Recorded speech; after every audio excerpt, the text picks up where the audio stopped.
In fact, the reason I have so many Twitter followers is because I was the guy. Like for the entire Trump presidency, I tweeted every single thing the man said, either what happened, some of my thoughts. I probably had 300,000 followers before I even started this job. I don't even know how many I have now.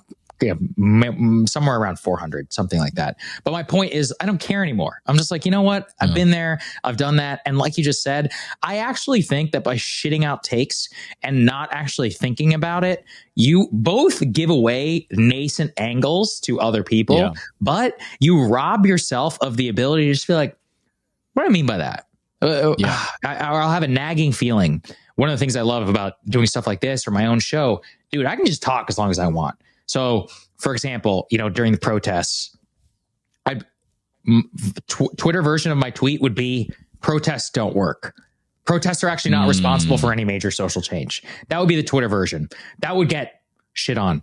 But if you and I sit down, I'll be like, okay, so I read Taylor Branch's Parting the Waters in the history of the civil rights era. And actually, if you look at polling data from 1962 around sit-ins, and if you understand the history of the 1964 civil rights, I'll give you a 1-hour course on why I believe protests don't actually work that well and are not all that responsible for social change. But that doesn't come across. And then I'm going to get stuck in this back and forth. And, I'll meet some guy on the street and be like, hey, dude, you're an asshole for saying protests don't work. I'm like, no, but that's not what I mean. It's like, you know what? It's so frustrating because I call that stigmatized summation too, where I've avoided that by not doing it to myself. I think that is a very astute observation that you, in a way, are not only giving away the novelty of your take, but you're presenting the worst version of it. Absolutely. And hurting your reputation because of it. But then you will explore the space. You will give your refined version on YouTube,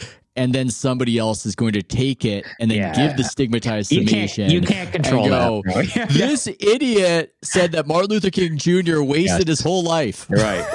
I'm like, that's not what I said. What I would say is he's not nearly as influential as people make him want to be, and he's much more of a mythos figure than he was in his own time. And by the way, that is not disputed by any serious scholar of the civil rights era.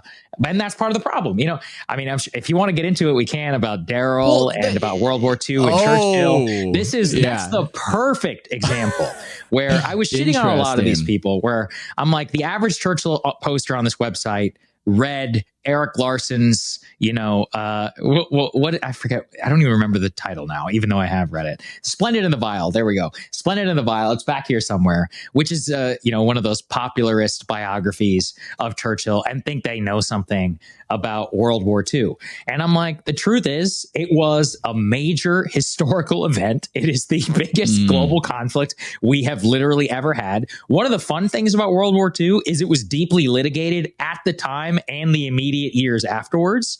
And so any person who is seriously familiar with historical scholarship and debates should not have been surprised by that at all. 98% of it are midwits who took, social studies class, watched Band of Brothers, and read like The Splendid and the Vile. And by the way, this is the funny part. I don't agree with Darrell at all. I do not agree with him at all. I think he's totally wrong. But to be like shocked to call it Nazi apologia, that is the shit that just bothers me so much. Well, I might go a little more towards a little bit of apologia there, but at the same time, I do think that, and I've discussed it with Michael Moynihan, and we were mostly shitting on Darrell, but I do think there's something to the idea of a sort of mythos that can come out of these realities, these historical realities, that are then politically useful and sacralized. The people involved, they cease to be a human being, and you're attacking something else when you sort of just explore who they are, question, did they have as big of an impact as we act like they do? Where did they have a negative impact? And that's something that happens. I mean, there's a whole conversation there that I didn't expect us to get into of whether we need noble lies. And that's something that's interesting to me. Yeah, we probably do. Yeah. Noble lies. Okay, listen, probably do. All societies have always had them. They have a lot of downsides. Like I became obsessed with Munich and appeasement. I've probably read like probably like 10 books just on Munich.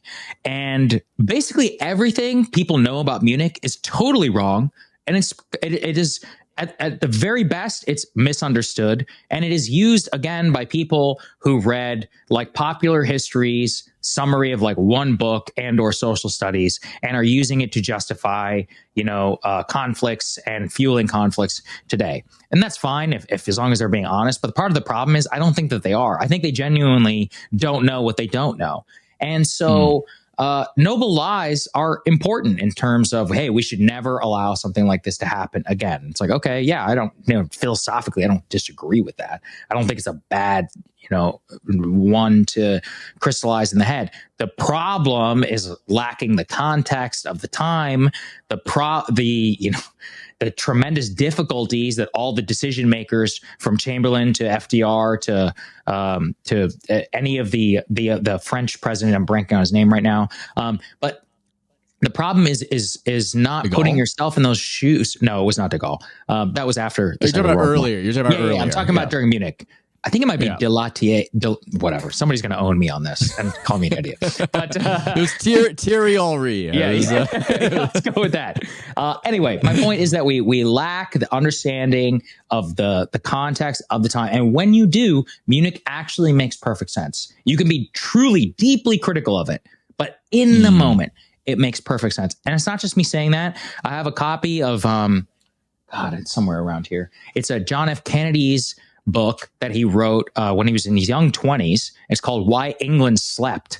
And he actually wrote it in 1939. It's an incredible book. Yeah. I love that book because it's very rare with some of these presidents, especially Kennedy. He was kind of a dandy and, the child of a billionaire and all of that. But his native political intelligence in his early 20s is so shocking to behold. Like, to write that in the moment, and not the definitive history, but a decent enough summary of like why Munich happened and why England navigated itself the way that it did, literally like right after the fall of France. That is an incredible feat to me. So anyway, pump for that book. People should read it.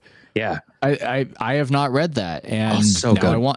And now I want to. I am so wary of bringing up the Holocaust, but it is this sort of elephant in the room with that sort of conversation. And I do think what often happens when you have a horrible event like that, we do default to this sort of sense of good guys and bad guys. And there were clearly bad actors, but that's not a nuanced understanding of why human beings made the decisions that they made, or how they saw the world, or how they saw the world wrongly for whatever reason. I took a history of the Holocaust course in college, and the guy who taught it was fantastic. And he actually, he was a Orthodox Jewish gentleman. We had a ton of days off, ton of holidays.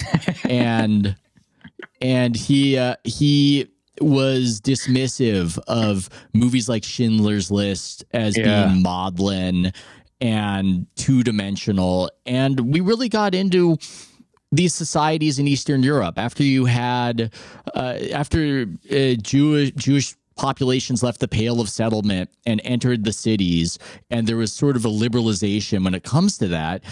Due to high educational attainment, you suddenly had this awkwardness in Eastern European society where suddenly half the students at these universities were Jewish, and there was an overrepresentation. What's the Amy Chua term for this? What is this? You know what exactly I'm talking about, though. Market dominant minority, I think is the...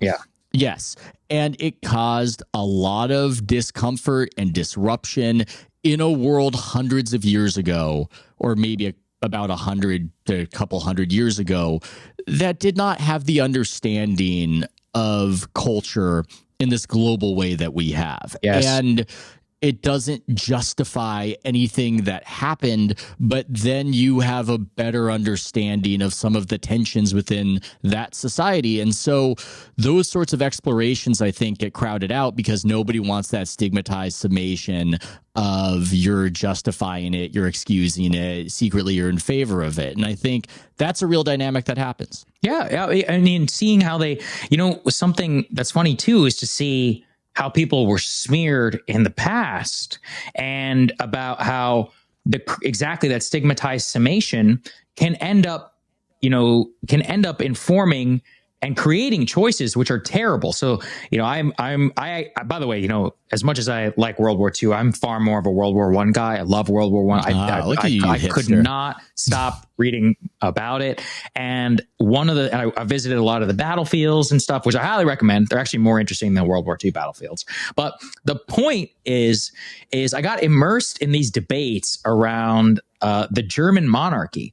And it's really funny because it's like you just said, in America, we went to war to make the world safe for democracy. And so, incumbent upon that was to end the monarchies of Austria, Hungary, and Germany. And, a serious reading, I think probably any college educated person could give you a pretty good summary of why the Treaty of Versailles was bad, but it usually just boils down to the reparations were too high, and that's what led to Weimar and inflation. That is the received wisdom. Right. And so, but I'm like, wait, what if we go in a level deeper and we're like, actually, it was a catastrophe to not restore the German monarchy. And actually that Kaiser Wilhelm may have been bad, but the institution of the monarchy itself was an important glue for a country that had really only been formed not that long ago, and that retained a lot of civic power, and that the chaos and the catastrophe of Weimar, which led to Hitlerism, could have quite easily been avoided if we had just made that choice. Same in terms of